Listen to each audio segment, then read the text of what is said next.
என் சபை என்கிற என் அருமையான குடும்பமே உங்களை வாழ்த்துகிறேன். இந்த ஆன்லைனில் பார்க்கிற என்னுடைய சகோதர சகோதரிகள் குடும்பங்களை தேவன் ஆசீர்வதிப்பாராக.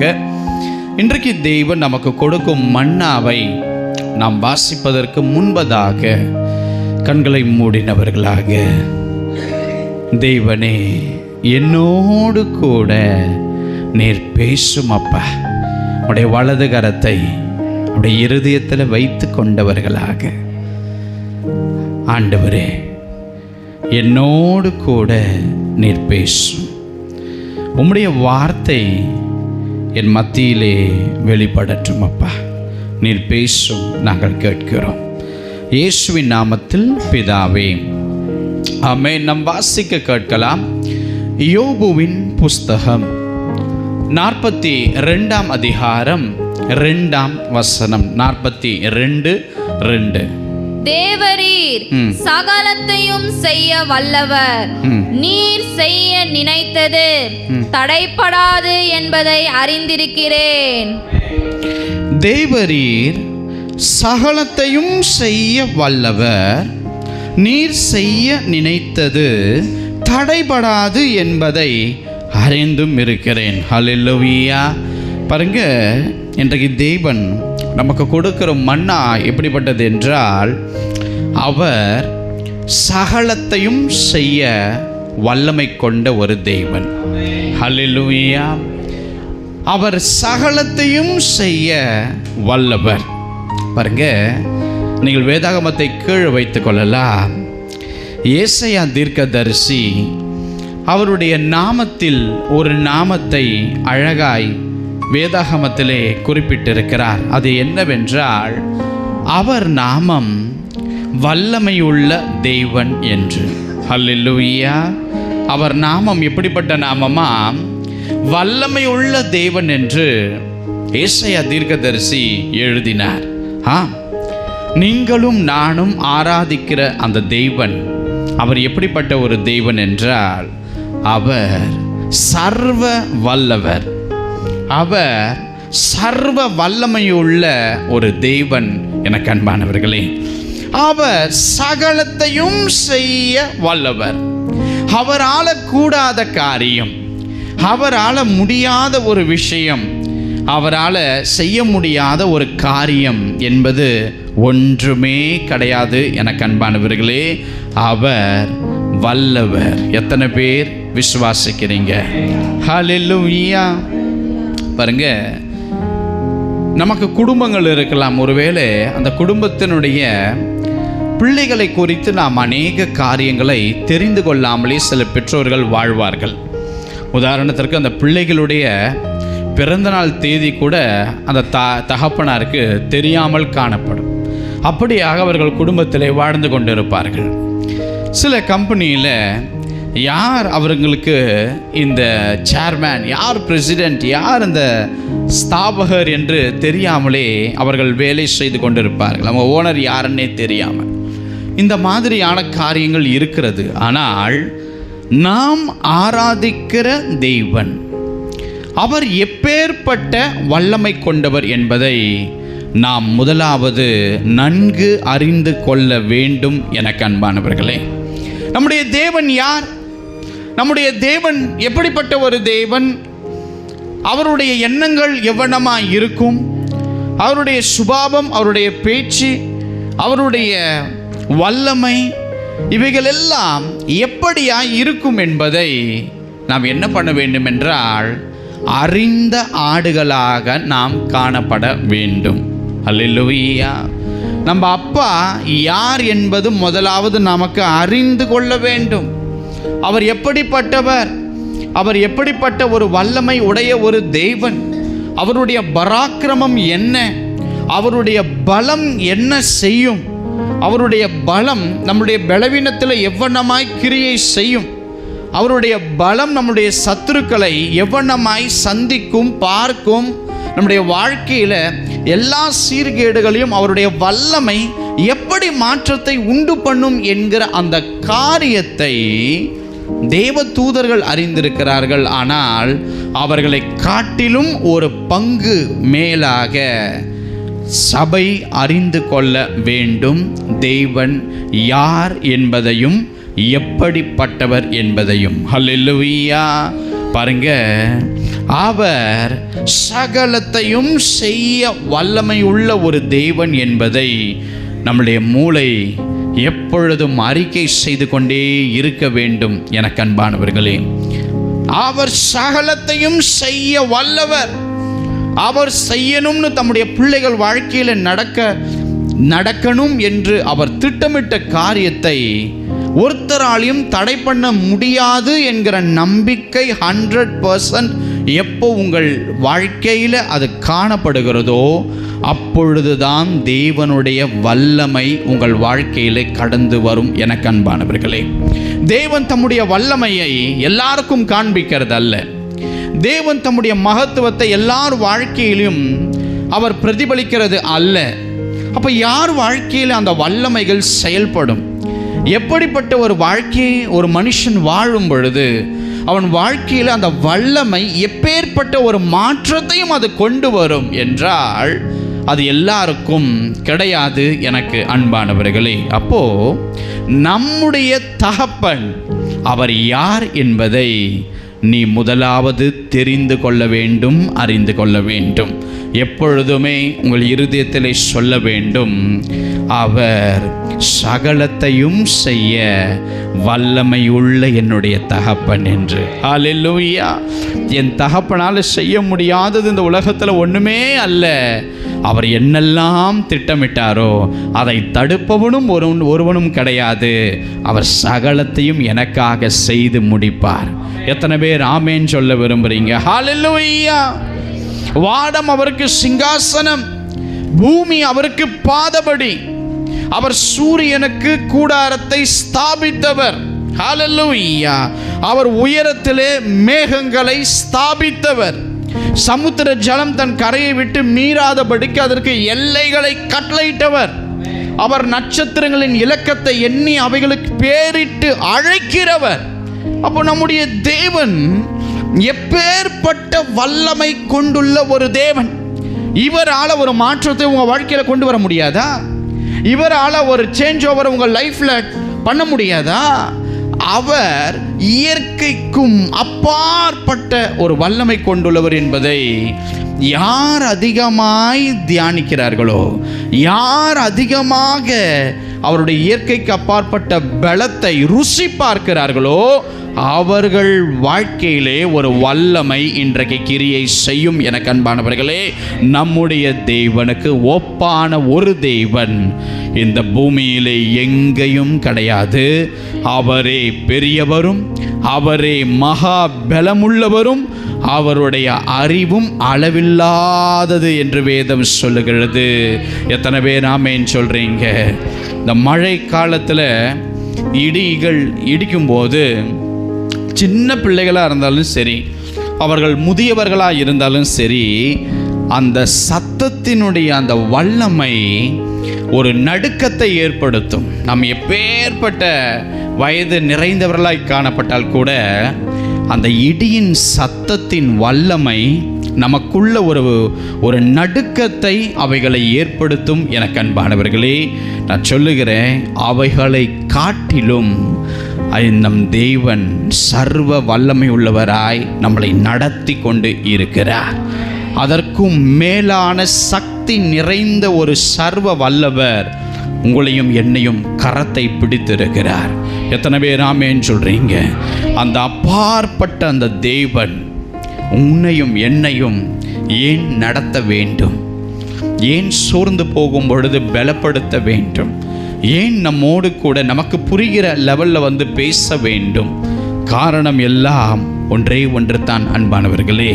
அவர் சர்வ வல்லவராயிருந்தும் சாதாரண நம்மை தேவன் தேர்ந்தெடுத்திருக்கிறார். எத்தனை பேர் ஆமேன்னு சொல்றீங்க? பணக்காரங்க பணக்காரர்களோடு பழகுவாங்க, ஏழை ஏழைகளோடு பழகுவாங்க. அவங்களுடைய காரியங்கள் எப்படியோ, சில கேஸ்டில் இருக்கிறவங்க அந்த ஜாதி மக்களோடு கலவாங்க. ஆனால் தேவன் உயர்ந்தவராயிருந்தும் அந்த தாழ்மையுள்ள நம்மை நோக்கி அவர் வல்லமை ஏன் புறப்பட்டு வர வேண்டும்? நான் உங்களுக்கு சொல்லுகிறேன், அவர் சகலத்தையும் செய்ய வல்லவர். அந்த அப்பாற்பட்ட அந்த மேலான ஒரு வல்லமை உங்கள் வாழ்க்கையில் ஒரு அசைவை அதை ஏற்படுத்த போகிறது என்பதை நான் விசுவாசிக்கிறேன். அற்புதம் இல்லாத காணப்படும் பிள்ளைகள், அதிசயங்கள் ஒன்றும் நடக்காத தம்முடைய பிள்ளைகள், தேவனுக்காய் காத்து கொண்டிருக்கிற தம்முடைய பிள்ளைகள் வாழ்க்கையிலே நம்முடைய தேவன் ஒரு அசைவை அவருடைய வல்லமையினால், இடி முழக்கத்தினால் அவர் ஏற்படுத்தி செய்ய போகிறார். எத்தனை பேர் விசுவாசிக்கிறீங்க? ஹல்லேலூயா, ஹல்லேலூயா. பாருங்க, எதற்காக கர்த்தர் உங்களை நடத்துகிறார், எதற்காக உங்களோடு பேசுகிறார் பாருங்க. உன்னை கைவிடவோ, உன்னை வெறுத்து விடவோ, உன் சூழ்நிலை இப்படியே இருக்கட்டும் அப்படிங்கிறதுக்காகவோ அல்ல. அவர் நம்மளை கரம் பிடித்திருக்கிற ஒரு நோக்கம், ஒரு தெய்வீக நோக்கம் ஒன்று உண்டு. அன்பானவர்களே, நான் விசுவாசித்து சொல்கிறேன், அவர் வல்லமை உங்கள் வாழ்க்கையில் காணப்படுகிற ஒவ்வொரு தடைகளையும் அது சாம்பலாய் மாற்றப் போகிறது.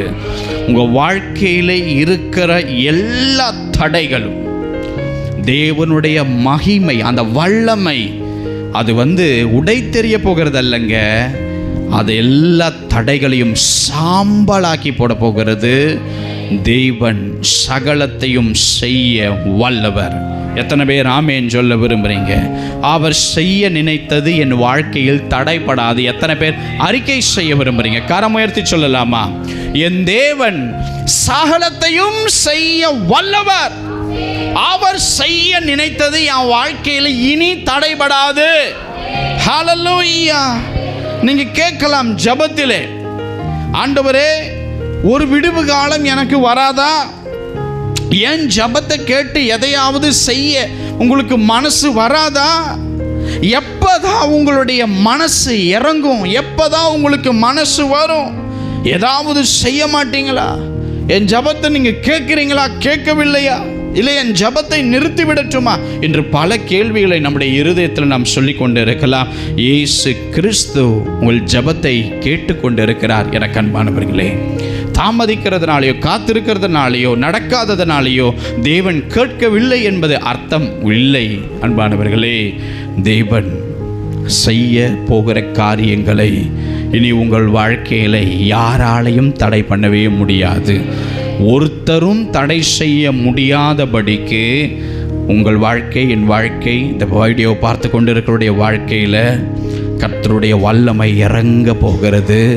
அவங்க வாழ்க்கையில் இருக்கிற எல்லா தடைகளும் நிர்மூலமாக போகிறது.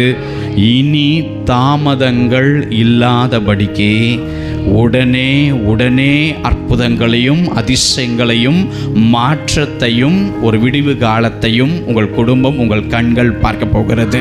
எத்தனை பேர் விசுவாசிக்கிறீங்க?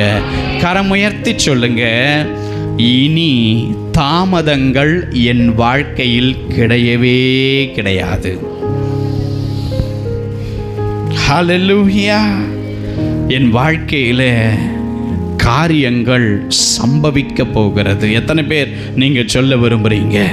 என் வாழ்க்கையில் அவருடைய மகிமை உதிக்க போகிறது. ஹல்லேலூயா. என் வாழ்க்கையில் இருந்த எல்லா தடையும் இன்னியோடு உடைய போகுது. இனி ஒன்றும் எனக்கு தடைபடாது. ஹல்லேலூயா. உங்கள் வாழ்க்கையில் எந்த மனுஷனாலும், எந்த சத்ரு தடுத்தாலும் கடவுள் செய்ய நினைத்தது இனி தடைபடாது. எனக்கு அன்பானவர்களே, கர்த்தர் சொல்றாரு, நான் செய்ய நினைத்தவைகள் இனி உன் வாழ்க்கையில் நடக்கும். நான் கட்டளையிடுகிற காரியங்கள் நடந்தே தீரும் என்பதை தேவ ஆவியானவர் சொல்லுகிறார். ஹல்லேலூயா. காரணம் என்னவென்றால், அவர் சகலத்தையும் செய்ய வல்லவர். அவரை தடுப்பவன் யார்? அவர் நமக்காக காரியத்தை சரி பண்ணி தருகிறவர். நமக்காக காரியங்களை செய்தும் முடித்து தருகிற ஒரு தகப்பன். ஹல்லேலூயா. அவர் செய்ய நினைச்சிட்டார்னா எதுவுமே தடை செய்ய முடியாது. எனக்கு அன்பானவர்களே, உங்கள் வாழ்க்கையில் ஒரு இடியை போன்ற ஒரு வல்லமை உங்கள் வாழ்க்கையில் இன்றைக்கு விழப்போகிறது. அது உங்களை பாதிப்புக்குள்ளாய் ஆக்கப் போகிறதல்ல, அது உங்கள் வாழ்க்கையில் இருக்கிற எல்லா தடைகளையும் நிர்மூலமாக்க போகிறது. உங்கள் வாழ்க்கையை ஆசீர்வதிக்கும்படி, உங்கள் வாழ்க்கையில் அற்புதங்கள் நடக்கும்படி, உங்களை பெரியவளாக மாற்றும்படி ஒரு வல்லமை, ஒரு வல்லவரால் இன்றைக்கு கொடுக்கப்பட போகிறது. எத்தனை பேர் விசுவாசிக்கிறீர்கள்? ஹல்லேலூயா, ஹல்லேலூயா. பாருங்க, சங்கீதக்காரர் அழகாய் எழுதினார், கர்த்தர் நல்லவர் என்பதை ருசித்து பாருங்கள், அவர் மேல நம்பிக்கையாய் இருக்கிற மனுஷன் அவன் பாக்கியவான். அல்லேலூயா. கர்த்தர் நல்லவர் என்பதை நாம் ருசித்து பார்க்க வேண்டும். அந்த ருசித்து பார்க்கிற அனுபவம் பல உண்டு எனக்கு அன்பானவர்களே. ஆனால் நமக்கு நேரம் இல்லாதபடினால் நாம் கடந்து போகிறோம். பாருங்க, கர்த்தர் மேலே எப்பையும் நம்பிக்கையாய் இருப்பதற்கு சபை கற்றுக்கொள்ள வேண்டும். சத்துரு சோர்வுகளை கொண்டு வருவான், சத்துரு அவிவிசுவாசங்களை கொண்டு வருவான், சத்துரு புலம்பல்களை கொண்டு வருவான். ஆனால் இவைகளின் மத்தியிலே இந்த ஆத்துமா கடந்து வரும்படி ஒரு வல்லமை நமக்கு தரப்பட்டிருக்கிறது. அதை சரியாக அந்த வல்லமையை பிடித்து கொண்டு அந்த சேற்றிலிருந்து நாம் வெளிவர வேண்டும் என்பதுதான் தேவனுடைய திட்டமுமாய் காணப்படுகிறது. பாருங்க, ஒரு மனுஷன் இழப்பிலும் துக்கத்திலும் ஆசீர்வாதம் நடக்காத போதும் வேதாகமத்தில் ஒரு வார்த்தையை அவர் பதிவிட்டு சொன்னார், கர்த்தர் என்னை கொன்று போட்டாலும் நான் அவர் மேலே நம்பிக்கையாய் இருப்பேன் என்று. பாருங்க, எப்பேற்பட்ட ஒரு வார்த்தை. கடவுள் என்னை கொன்று போடட்டும், கடவுள் எனக்கு கொடுத்தது எல்லாத்தையும் அவரே எடுத்துக்கட்டும், கடவுள் எல்லாவற்றையும் எதை வேணாலும் செய்யட்டும், ஆனால் அவர் என்னை கொன்று போட நினைச்சாலும் நான் அவர் மேல நம்பிக்கையா இருப்பேன் என்று யோபு சொன்னார். எனக்கு அன்பானவர்களே, அவரை நம்பி இருக்கிற அந்த மனுஷன் பாக்கியவான். எத்தனை பேர் ஆமேன் சொல்ல விரும்புறீங்க? பாருங்க, கொரியா நாட்டிலே ஒரு போட்டி நடைபெற்றது. அதில் பல பெண்கள் அந்த போட்டியில் கலந்து கொண்டார்கள். அந்த கொரியா தேசத்தில் நடந்த அந்த போட்டியில் ஒரு பெண் ரொம்ப அழகுள்ளவள் என்று அவள் தேர்ந்தெடுக்கப்பட்டாள். அப்போ அவளை தேர்ந்தெடுத்து அவளுக்கு பெரிய ஸ்பான்சர்ஷிப்லாம் கொடுத்து அவள் அழகானவள் என்று சொல்லி அந்த நிறுவனம் அவளுக்கு பல கோடி ரூபாய் அந்த போட்டியிலே அவளுக்கு கொடுத்தது. அவளுக்கு பேரும் புகழும் கனமும் எல்லாம் கடந்து வந்தது. அவளுடைய அழகை கண்டு, அவளுடைய நடை கண்டு, அவளுடைய உடையை கண்டு, அவளுடைய பேச்சை கண்டு, அவளுடைய கண் இமைகளை கண்டு எல்லாரும் பரவசம் அடைந்தார்கள். அப்போ என்ன நடந்தது என்றால், திடீரென்று ஒரு செய்தி வருகிறது, அவள் மரித்து போய்விட்டாள் என்று. அப்போ யாருக்கும் புரியல, இப்பேற்பட்ட அழகிக்கு என்ன நடந்தது, என்ன சம்பவம் நேர்ந்ததுன்னு சொல்லி ரொம்ப நாள் கழித்து ஒரு செய்தி வெளியே வருகிறது. அமெரிக்கா தேசத்திலே ஒரு ஹோட்டலில் அவளுடைய உடம்பை போலீஸ் அவர்கள், காவல்துறை அவர்கள் கைப்பற்றினார்கள். அப்போ அவளுடைய உடலை பார்த்த போலீஸ் அதிகாரிகளும் பத்திரிகையாளர்களும் கூட சென்ற அந்த ஹோட்டல் மேனேஜ்மெண்ட் ஆட்களும் நடுநடுங்கி போனார்கள். அவர்கள் கண் கலங்கி போனார்கள். காரணம், அவளுடைய உருக்குலைந்த நிலை அந்த அமெரிக்காவில் ஒரு ஹோட்டலில் காணப்பட்டது. அப்போ அங்கே பார்த்தவர்கள் அவள் உச்சம் தலையில இருந்து அவருடைய உள்ளம் கால் வரைக்கும் பாருங்க, நெருப்பினால் தீ காயங்களினால் அவள் அகோரமாய் மரித்து போயிருந்ததை அங்கே அனைவரும் கண்டு மிகவும் பாதிக்கப்பட்டார்கள். எனக்கு அன்பானவர்களே, அப்போ அவளுக்கு என்ன நடந்தது என்பதை நியூஸ் வெளியே வர ஆரம்பித்தது. அவள் அழகாய் இருக்கிறாள் என்று சொல்லி ஒரு சகோதரன் அவளை மயக்கும்படி அவளோடு கூட பேசி இருக்கிறான். அவனுடைய பேச்சிலே இவளும் விழுந்து ஒரு நிலைமை காணப்பட்டது. அப்போ இவர்கள் இருவரும் அப்படியாக ஒரே இடத்திற்கு செல்வதற்கு இதை போல காரியங்கள் நடக்க ஆரம்பித்தது. இந்த அழகி அந்த மனிதனை மலை போல நம்பினாள்.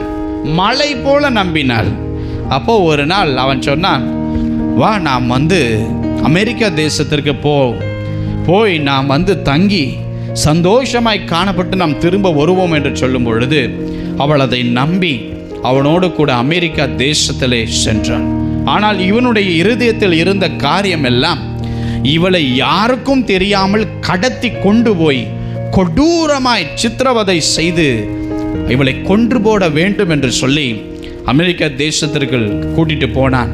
ஹோட்டல் ரூமை எடுத்தான். அந்த ஹோட்டல் ரூமை அவன் அடைத்தான். அவளுடைய காலை கட்டினான், அவளுடைய கைகளை கட்டினான், உச்சன் தலையிலிருந்து உள்ள கால் வரைக்கும் அப்படியாக சிகரெட்டினாலே அவளுடைய உச்சந்தலையிலிருந்து உள்ளம் கால் வரைக்கும் தீயினால் சுட்டான். அவள் அழகு கேடாய் மாறுகிற அளவுக்கு அவன் சுட்டான். இந்த காரியம் வெளியிருந்த யாருக்குமே தெரியாது. அப்போ இதே போல அவன் சுட்ட இடத்துல சுட்டு தீ காயங்கள் அவளுடைய உடம்பில் இருந்த அந்த ஸ்கின் எல்லாம் அப்படியே சுருங்கி அழகை இழந்து அது பேர்ன் ஆகி காணப்பட்டு அவள் ஒரு நாள் மரித்தும் போனாள். அப்பொழுதுதான் அவளுடைய சடலத்தை போலீசார்கள் கைப்பற்றினார்கள். அப்பொழுது அவனை கூப்பிட்டு அவர்கள் கேட்ட பொழுது அவன் இவ்வனமாய் நம்பி ஏமாற்றி அவளை கொண்டு சீரழித்து கொன்று போட்டதை அவன் சொன்னான். எனக்கு அன்பானவர்களே, பாருங்க, இப்படித்தான் உலகம் நம்மை நம்ப வைக்கும். அவர்கள் எவ்வளவு ஐஸ்வர்யவான்கள் என்று, அவர்கள் எவ்வளவு உன்னை காதலிக்கிறார்கள் என்று, அவர்கள் எவ்வளவாய் உன்மேல் அன்பாய் இருக்கிறார்கள் என்று, அவர்கள் எப்பேற்பட்ட காரியத்தை உன் எதிர்காலத்தில் செய்ய வல்லவர் என்பதை அநேகர் நம்முடைய வாழ்க்கையிலே நம்மளை ஏமாற்றி நம்மளை நம்ப வைத்து வார்த்தையிலே விழ வைத்து அநேகருடைய இருதயம் கேடான சிந்தை கொண்டதாய் காணப்படும். எனக்கு அன்பானவர்களே, ஆனால் அந்த மனிதர்களைப் போல தேவன் நம்மை நம்ப வைத்து அவர் வார்த்தையிலே விழ வைத்து நம்மளை ஏமாற்றுவதற்கு அவர் அப்படிப்பட்ட மனிதன் கிடையாது. அவர் அப்படி பொய் சொல்லி உன்னை கரம் பிடித்து உன்னை நடத்தி உன்னை அழிக்கணும் என்று கேடான இருதயம் அவருக்கு ஒரு நாளும் இருந்ததே கிடையாது. எனக்கு அன்பானவர்களே, நான் சொல்லுகிறேன், கர்த்தரை நம்புங்கள், கர்த்தர் மேல நம்பிக்கையாயிருங்க, அவர் வார்த்தையில விழுங்க. மனிதருடைய வார்த்தைகள் நாளைக்கு காற்றை போல் பறந்து போய்விடும். எத்தனை பேர் ஆமென் சொல்ல விரும்புறீங்க? கர்த்தரை அன்பை ருசித்து பாருங்கள். அவர் மேல நம்பிக்கையா இருக்கிற மனுஷன் பாக்கியவான். ஹல்லேலூயா. கர்த்தரை நம்புகிறவன் செழிப்பான். கர்த்தரை நம்புகிறவன் உயர்ந்த அடைக்கலத்தில் வைக்கப்படுவான். ஹல்லேலூயா. அவர் அன்பை ருசிங்க. அவர் நடத்துறது வனாந்தர பாதையா இருந்தாலும் சந்தோஷமாய் ருசிங்க. அவர் உங்களுக்கு பிடிக்காத பாதைகள்ல நடத்தும் பொழுதோ அவருடைய வல்லமையை குறித்து தியானிங்க. உங்கள் ஜெபத்திற்கு பதில் வராத பொழுதோ அவருடைய திட்டம் மேலா இருக்கும் என் வாழ்க்கையிலே என்று சொல்லி நம்பிக்கையூட்டும் வார்த்தைகளை உங்கள் ஆத்துமாவை தேற்றும்படி நீங்கள் சொல்லுங்கள். காரணம், அவர் மேல நம்பிக்கையா இருக்க வேண்டும். எனக்கு அன்பானவர்களே, எத்தனை பேர் ஆமென் சொல்றீங்க? எது நடந்தாலும் கர்த்தரை அதிகமாய் நம்புங்க. என்ன நடந்தாலும் ஆண்டவரை நம்புங்க. அவரை நம்பினோம்னா நிச்சயமாய் ஒருத்தனும் கெட்டு போக மாட்டான். இல்லை ஆண்டவரே, உங்களை நம்பி தான் நான் இவ்வளோ இழந்தேன், உங்களை நம்பி தான் இவ்வளவு பாதையில் கடந்து வந்தேன். பாருங்க, அந்த பாதையில் கடந்து வந்தது முக்கியம் அல்ல. அந்த பாதையில் கடந்து வந்தாலும் முகம் சுளிப்பில்லாமல் என் கடவுள் என்னை கர்த்தர் என்னை இதில் வைத்தார், என்னை நடத்துவார் என்ற நம்பிக்கையூற்ற வார்த்தை உங்கள் ஆத்துமாவில் நீங்கள் சொல்லுகிறீர்களா இல்லையா என்பதை தேவன் கண்ணோக்கி பார்க்கிறவராய் இருக்கிறார். ஹல்லேலூயா. பாருங்க, சிலருக்கு தேவன் நடத்துகிற பாதை பிடிக்காது. தலையில் அடிச்சுப்போம். இதெல்லாம் ஒரு பாதையா? இதெல்லாம் ஒரு வேலையா? இதெல்லாம் ஒரு காரியமா? இதெல்லாம் ஒரு வீடா? இதெல்லாம் ஒரு கணவனா? இதெல்லாம் ஒரு மனைவியா? பாருங்க, சாத்தான் தேவ பிரசன்னத்திலிருந்து உங்களை எடுப்பதற்கு எவைகள் எல்லாம் பயன்படுத்துவான் என்றால், தேவன் நடத்துகிற பாதை உனக்கு கொச்சையாய் காணப்படட்டும் என்பதை அவன் யூகிப்பான். தேவன் கொடுக்கப்பட்ட காரியங்கள் நீ திரும்ப திரும்ப உனக்கு பிடிக்கலன்னு சொல்லு என்று உன் ஆத்துமாவை தூண்டுவான். நான் உங்களுக்கு சொல்றேங்க, கர்த்தர் நல்லவர் என்பதை எப்பையும் ருசித்து பார்க்கிற அனுபவம் தெரியணும்.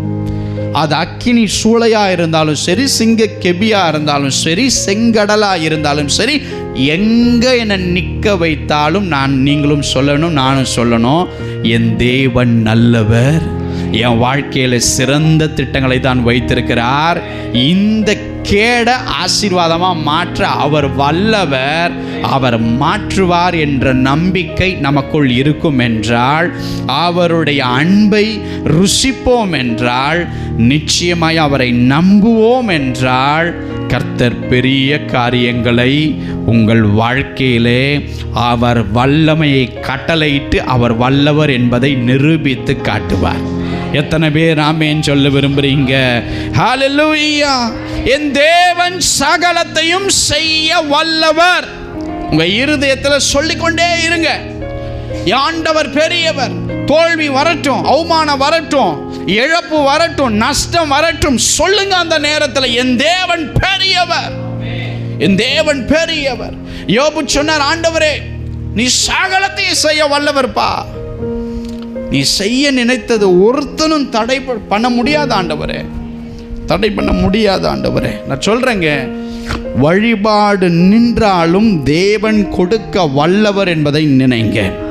செங்கடல் முன் இருந்தாலும் அதை பிரித்து நடத்த என் தேவன் வல்லவர், உங்கள் தேவன் வல்லவர் என்பதை நினைங்க. எரிகோவினுடைய கோட்டையினுடைய சுவர் பலமா இருந்தாலும் வலிமையா இருந்தாலும் அதை உடைத்து நடத்த தேவன் வல்லவர் என்பதை நினைங்க. அக்கினி சூளையில போட்டாலும் அதில் இருந்து காப்பாற்ற என் தேவன் வல்லவர் என்பதை நினைங்க. மரித்தாலும் 4 நாள் ஆயிருந்தாலும் உயிர்த்தெழ வைக்க அவரால் கூடும் என்பதை நினைங்க. காரணம் என்னவென்றால், அவர் சகலத்தையும் செய்ய வல்லமை கொண்ட ஒரு தேவன். எனக்கு அன்பானவர்களே, உங்கள் ஜெபத்திற்கு, உங்கள் ஜெபங்கள் பாருங்க, கேட்கப்படாத போது, கைகூடாத போது, அந்த அவிவிசுவாசத்தை பார்த்து நீங்கள் பேச வேண்டும். உங்கள் தேவனை நீங்கள் சீக்கிரமாய் விட்டு கொடுக்கிற ஒரு சூழல்ல காணப்படக்கூடாது. உங்களுடைய சொந்த எண்ணங்களிலே கூட கர்த்தரை நீங்கள் விட்டு கொடுக்க கூடாது. உங்கள் ஆத்துமா சொல்லும், உங்கள் சோர்வு சொல்லும், அவர் நடத்துகிற வழியை குறித்து பேசும். அந்த உங்கள் சொந்த ஆத்துமா கிட்ட கூட அவரை விட்டு கொடுக்கிற வார்த்தைகளை சபை ஒரு நாளும் பேசக்கூடாது. எத்தனை பேர் ஆமென் சொல்ல விரும்புறீங்க? ஹல்லேலூயா! உங்கள் பக்கத்தில் உங்களுக்கு தெரிந்தவர்களோடு பேசும்போது கூட உங்கள் வாழ்க்கையில் பிரச்சனை எவ்வளோ பெருசுன்றதை பேசாதீங்க. உங்கள் சத்துரு எவ்வளவு வல்லமையோடு நிற்கிறான்னு பேசாதீங்க. உங்கள் வாழ்க்கையில் இருக்கிற அந்த தடைகள் எவ்வளோ பெருசு, இதெல்லாம் நான் எப்படி தாண்டுவேன் சொல்லாதீங்க. அவைகளை காட்டிலும் ஒரு வல்லமை உள்ள பெரிய தேவனும் கூட இருக்கிறார் என்பதை அதை குறித்து பேசுங்க, அதை குறித்து தியானிங்க. இதை எப்படி கடப்போம்னு எனக்கு தெரியல, ஆனால் அவர் வல்லவர்ப்பா, என்னை கொண்டு போயிடுவார் பாருங்க. நம்பிக்கை ஊற்ற ஒரு வார்த்தை, அவரை விட்டு கொடுக்காத வார்த்தை சபை பேச வேண்டும் என்பதை தேவன் உங்கள் இருதயத்திலே அந்த சிந்தனையோடு கூட தேவன் பேசிக்கொண்டிருக்கிறார். ஹல்லேலூயா! கர்த்தரை எந்த சூழல்லையும் நம்புங்க. அவரை யாருக்காகவும் எதற்காகவும் எந்த இடத்திலையும் அவரை விட்டு கொடுத்துறாதீங்க. எனக்கு அன்பானவர்களே, எது நடந்தாலும் அதை மாற்றி போட அவர் வல்லவர் என்பதை சிந்திங்க. அப்போ சத்ருவும் எல்லையை விட்டு ஓடுவான். ஹல்லேலூயா! யோபு ஐயா சுற்றிலும் இருந்த வேலியை சத்ரு பிரித்து போட்டான். தேவன் அனுமதித்தார். பிள்ளைகளை கொண்டான், சொத்துக்களை எடுத்தான், சரீர சுகத்தை எடுத்தான், மனைவியின் வாயில் போய் உட்கார்ந்து வார்த்தையை பேசினான். எல்லாம் நடந்தாலும் ஆனால் அந்த யோபு ஐயா எதற்காகவும் தேவனை விட்டு கொடுக்கல பார். அந்த ஸ்தானம்தான் கர்த்தரை எப்பொழுதும் ருசி பார்க்கிற ஒரு அனுபவம். அதுதான் கர்த்தர் மேலே நம்பிக்கையாக இருக்கிறதற்கு அதுதான் அந்த தேவன் மேலே நாம் நம்பிக்கையாக இருப்பதற்கு அதை காட்டுகிற ஒரு அடையாளம். எனக்கு அன்பானவர்களே, எத்தனை பேர் ஆமேன்னு சொல்கிறீங்க பாருங்க. தேவன் எது நடந்தாலும் அதை நன்மைக்கு எதுவாய் மாற்றி என்னை ஆசீர்வதிப்பார்ன்ற நம்பிக்கை உங்களுக்குள் வர வேண்டும். எனக்கு அன்பானவர்களே, எத்தனை பேர் சொல்ல விரும்புகிறீங்க, என் தேவன் சகலத்தையும் செய்ய வல்லவர், அவரை செய்ய நினைத்தது என் வாழ்க்கையில் தடைப்படாது. பல காரியங்களை செய்ய போகிறாருங்க. உங்கள் வாழ்க்கையில் பல காரியங்களை தேவன் திட்டமிட்டிருக்கிறார். பல நல்ல விசேஷங்கள் உங்கள் குடும்பத்தில் நடக்கும். பல நல்ல உயர்வுகள் உங்கள் வேலையில் உண்டாகும். பல நன்மைகள் உங்கள் ஊழியத்தில் நடக்கும். பல நன்மைக்கு ஏதுவான அன்பின் ஐக்கியங்கள் உங்கள் குடும்ப உறவுகளுக்குள் ஏற்பட போகிறது. பல நல்ல நல்ல நல்ல வாசல் உங்களுக்காய் திறக்கப்பட போகிறது. அவருடைய வல்லமை பல சாட்சிகளை உன் வாழ்க்கையில் ஏற்படுத்த போகிறது. பாருங்க, சண்டையே இடாமல் ஜெயத்தை தரப்போகிறார். அழிச்சலே இல்லாமல் சில சுதந்திரிப்புகளை கொடுக்க போகிறார். கர்த்தர் இவைகளை செய்ய போகிறாருங்க. நான் விசுவாசித்து சொல்றேன், அவர் எனக்கு செய்யணும்னு நினைச்சது வருகிற நாட்களில் எதுவுமே தடைபடாது. காரணம், அத்தனை தடைகளிலும் என் கரத்தை விட்டு விலகாமல் என்னை நடத்தினவர். இது எல்லா தடைகளையும் உடைத்தெறியவே என்னை கரம் பிடித்தார். எத்தனை பேர் விசுவாசமாய் சொல்றீங்க? ஹல்லேலூயா, ஹல்லேலூயா. வாசிக்க கேட்கலாம்.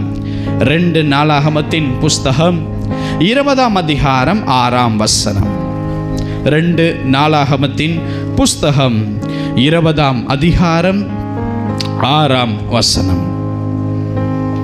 எங்கள் பிதாக்களின் தேவனாகிய கர்த்தாவே, பரலோகத்தில் இருக்கிற நீர் அல்லவோ தேவன். தேவரீர் ஜாதிகளுடைய ராஜ்யங்களை எல்லாம் ஆளுகிறவர். உம்முடைய கரத்திலே வல்லமையும் பராக்கிரமும் இருக்கிறது. ஒருவரும் உம்மோடு எதிர்த்து நிற்க கூடாது. பாருங்க, நீங்க வேதாகமத்தை கீழே வைத்துக் கொள்ளுங்க. ஒரு பரிசுத்தவானுடைய ஜபம் பயத்தின் போதும் எவ்வளவு தேவனை ருசி பார்த்திருந்தால் வார்த்தைகளை சொல்லுவார். நாம் கவனிப்போம். வேதாகமத்தை கீழே வைங்க. இந்த பிரச்சனையை கண்டு நாம் பயப்படுறதுனால நம்முடைய பயம் நீங்குமா, சூழல் நீங்க போகிறதான்னா நிச்சயமாக கிடையாதுங்க.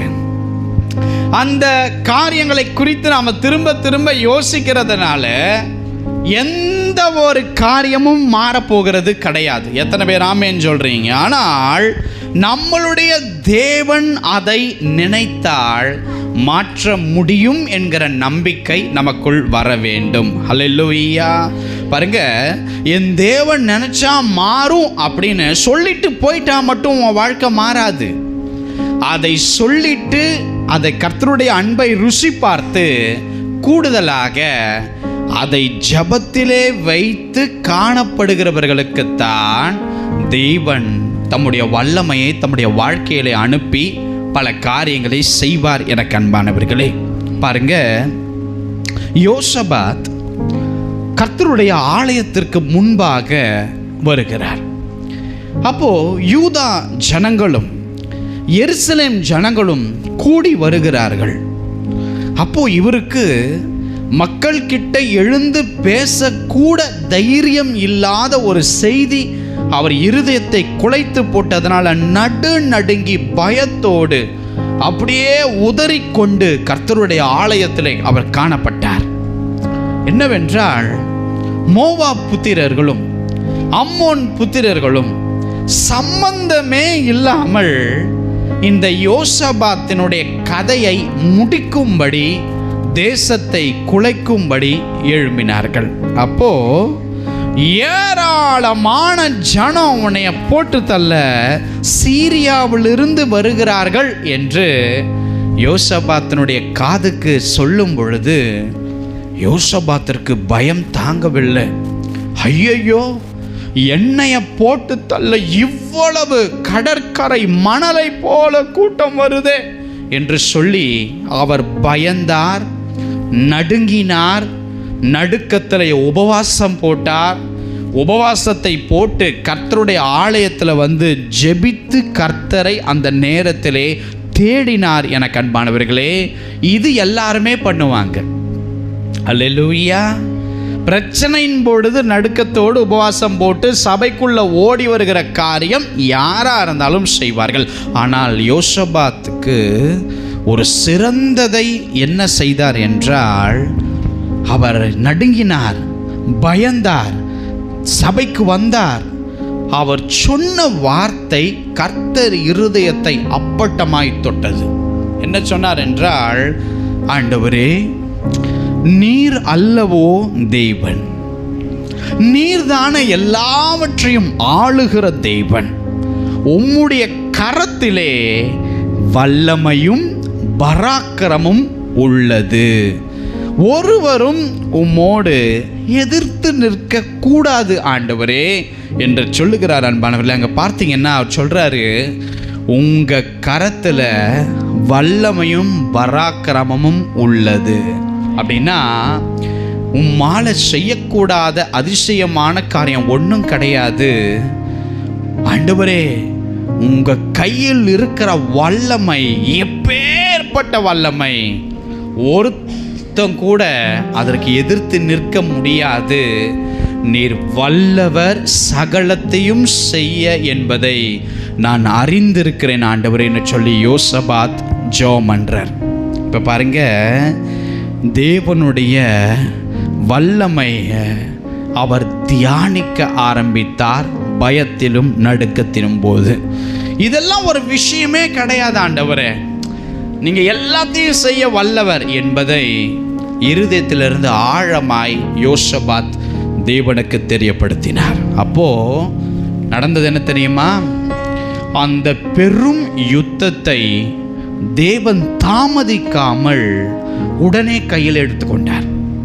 யோசபாத், இனி அது உன் யுத்தம் அல்லப்பா, உன் எதிரி அல்லப்பா, இனி அவைகள் என்னுடையதுன்னு சொல்லி தேவன் பொறுப்பெடுத்து கொண்டார். அன்பர்களே பாருங்க, அந்த தீமையை தேவன் நன்மையாய் முடிய பண்ணி வந்த அவனுங்களுக்குள்ளேயே மாற்றி மாற்றி சண்டை போட்டு அழிந்து, இவர் ஜெபம் பண்றாரு, மக்கள் துதிக்கிறாங்க. அங்கே அற்புதம் நடந்து அந்த பெரேக்காவிலே அவங்களை கொள்ளையிட்டார்கள் என்று வேதம் சொல்லுகிறதுங்க. பாருங்க, தேவன் யோசபாத் ஜெபித்த ஜெபத்தை போல் நாம் செய்ய வேண்டும் என்பதை தேவன் விருப்பமாய் இருக்கிறார். என்ன ஜெபம்?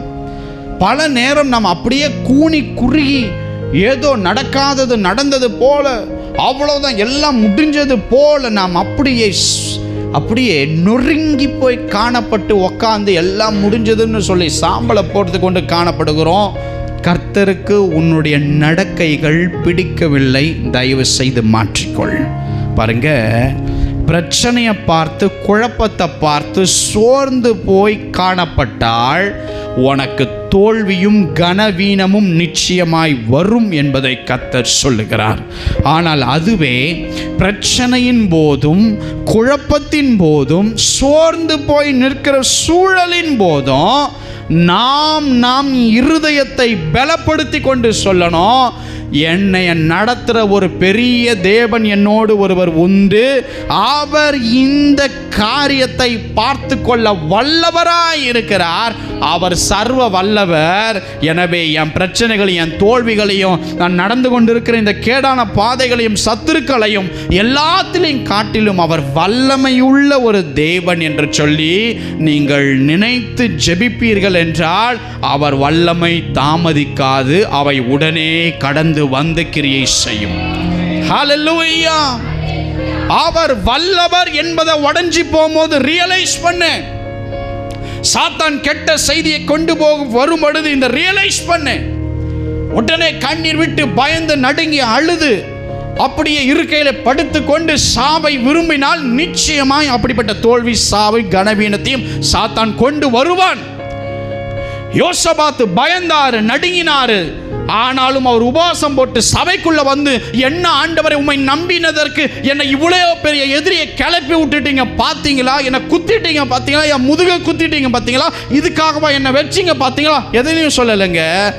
பயந்தாரு, நடுங்கினாரு, சபைக்குள்ள வந்து சொன்னாரு, ஆண்டவரே நீர் சகலத்தையும் செய்ய வல்லவர், நீர் ஏதாவது ஒன்று பண்ணீங்கன்னா நான் இதிலிருந்து காப்பாற்றப்படுவேன், நீங்க வல்லவர் என்பதை நான் நம்புகிறேன்னு சொல்லி அவருடைய வல்லமையை, ஆளுகிற கரத்தை, அவருடைய சக்தியை, அவருடைய பராக்கிரமத்தை தூண்டிவிட்டா கர்த்தரால் உட்கார முடியாது.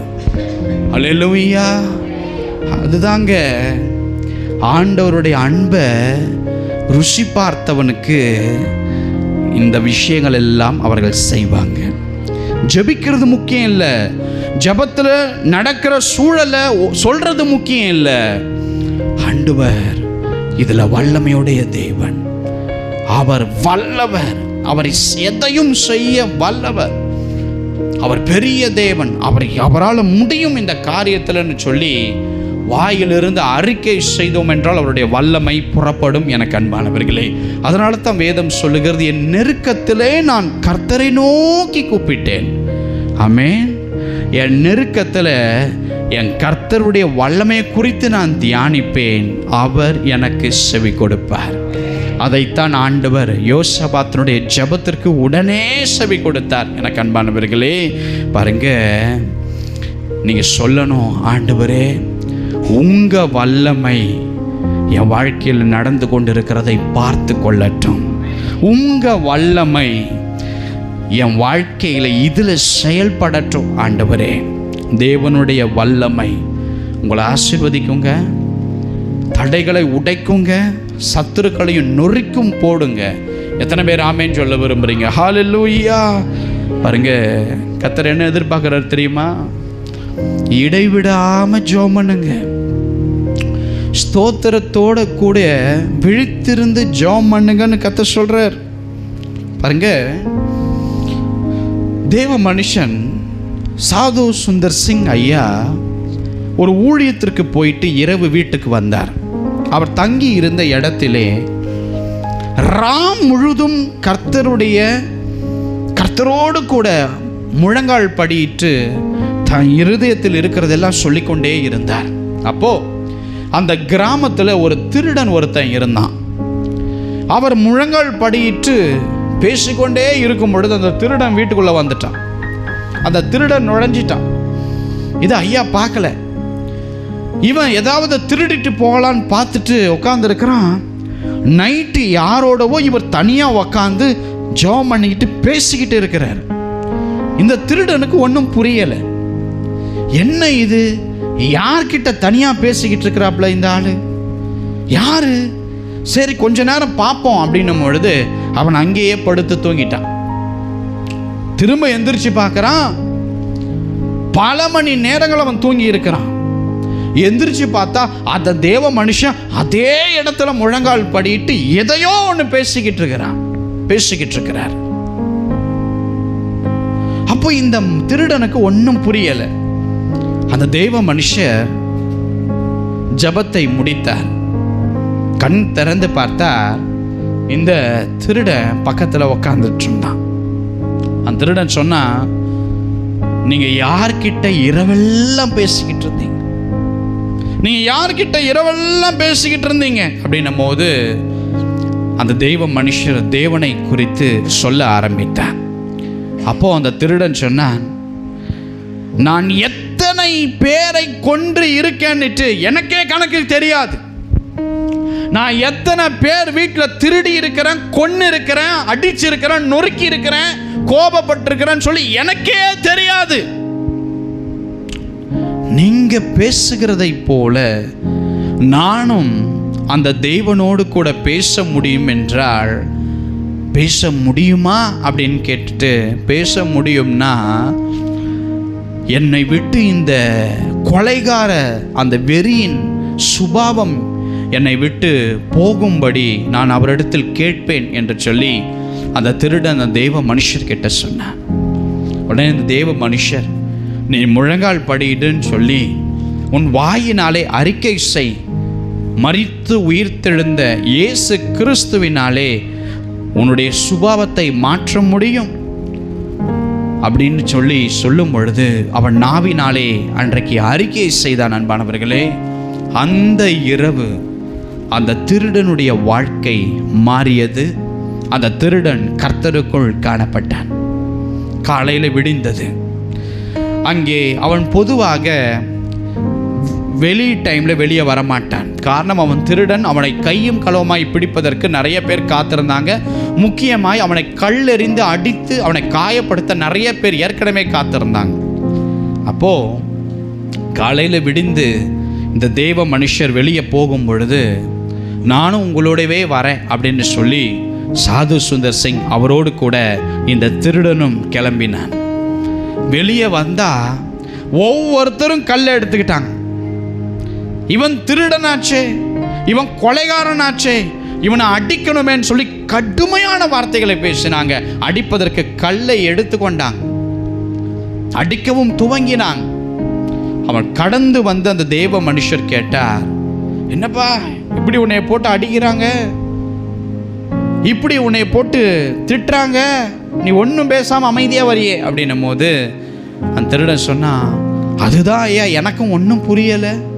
இதுவே நான் பழைய ஆளாக இருந்தா அவனை கொன்று அவளை குவிச்சிருப்பேன்.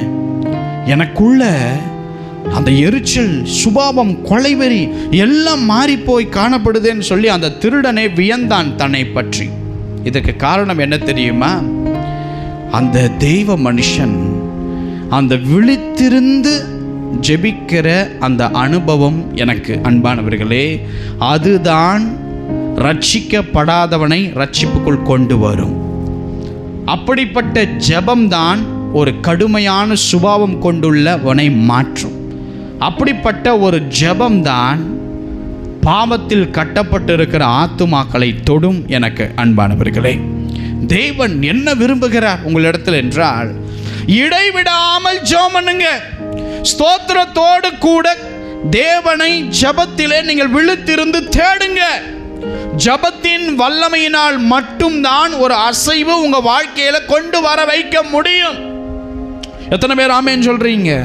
பாருங்க, பவுலும் சீலாவும் நடுராத்திரியில கர்த்தரை துதித்தது மேட்ரு கிடையாது. ஆனா எங்க துதிச்சாங்க? நல்ல கவனிங்க.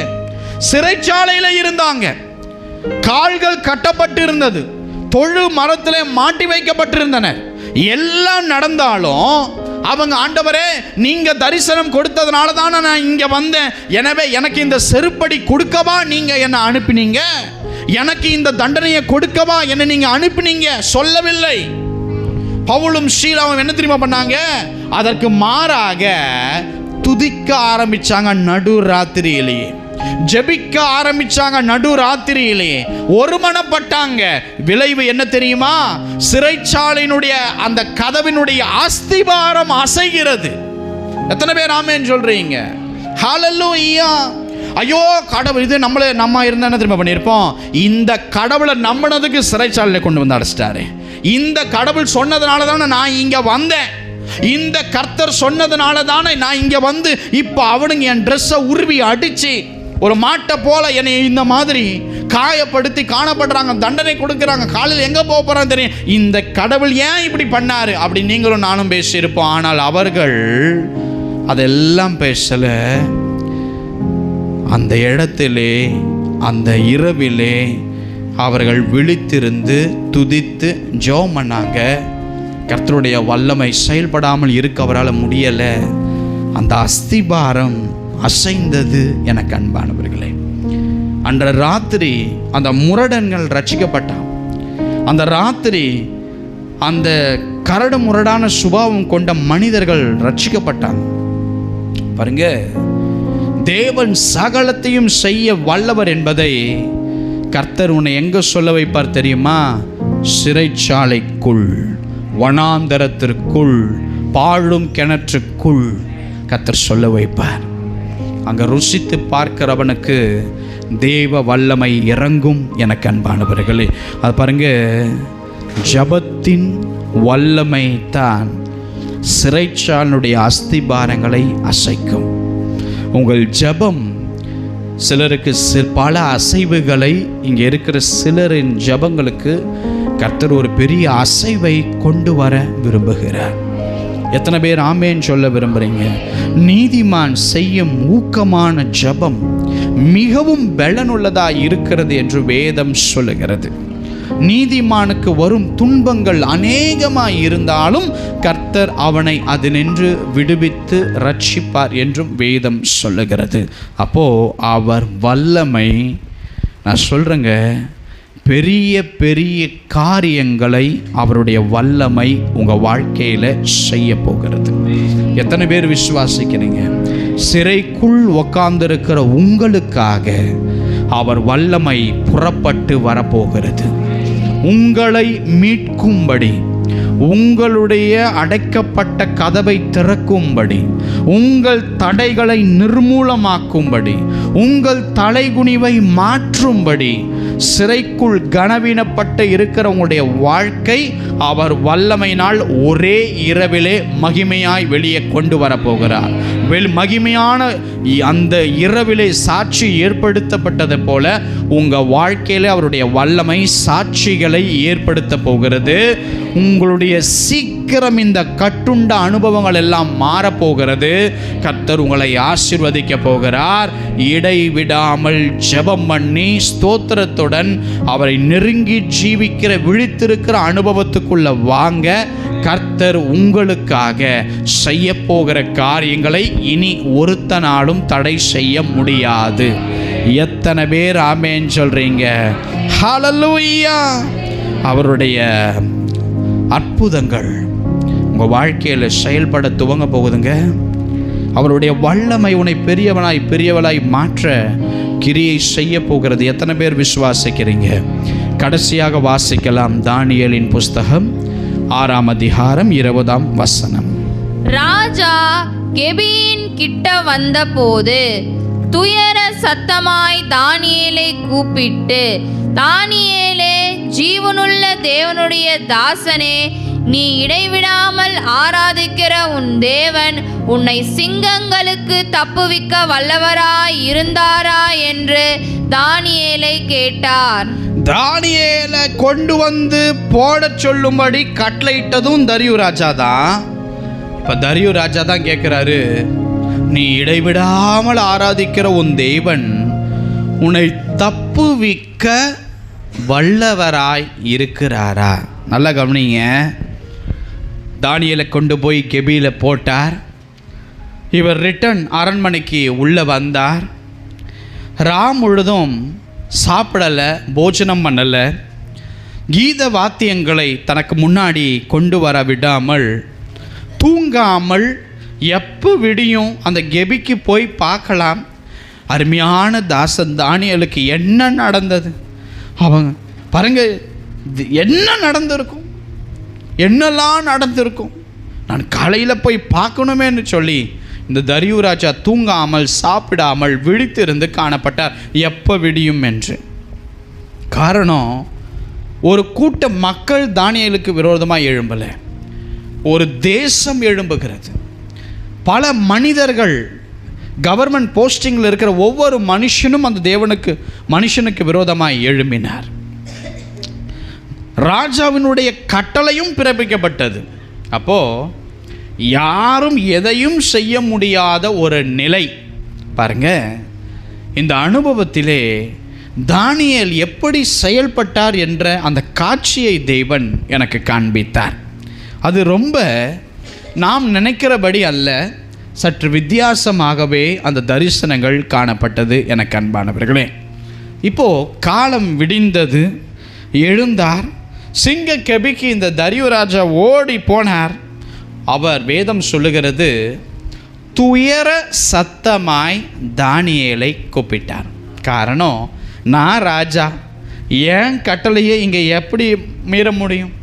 இத்தனைக்கும் சிங்க கெபியில சிங்கங்களுக்கு பொதுவாக தேவையான உணவை தேவையான வேலையில் கொடுப்பாங்க.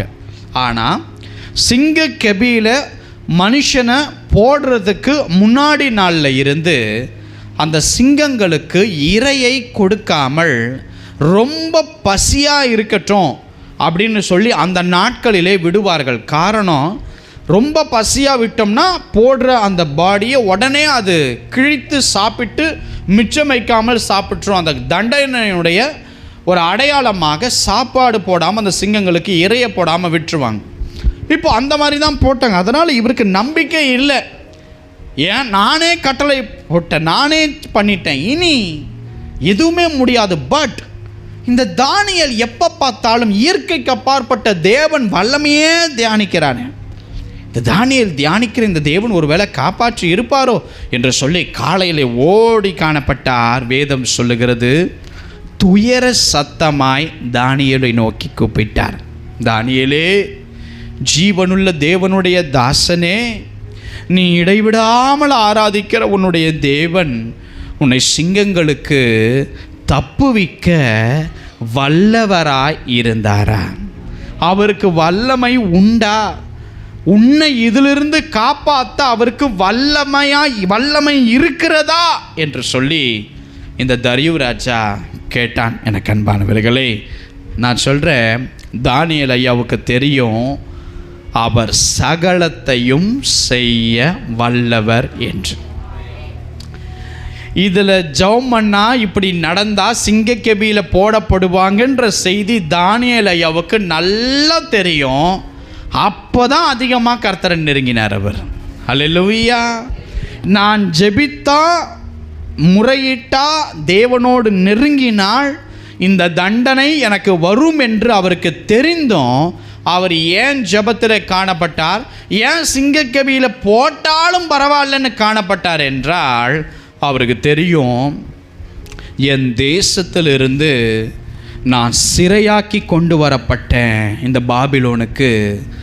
இந்த பாபிலோனில் ஆண்டவர் எனக்கு அந்த ஞானத்தை கொடுத்து இன்றைக்கு அதிகாரியாய் இன்றைக்கி அரண்மனைக்குள்ளே வைத்திருக்கிறார். அதை அவர் செய்ய வல்லவராய் இருந்தார்.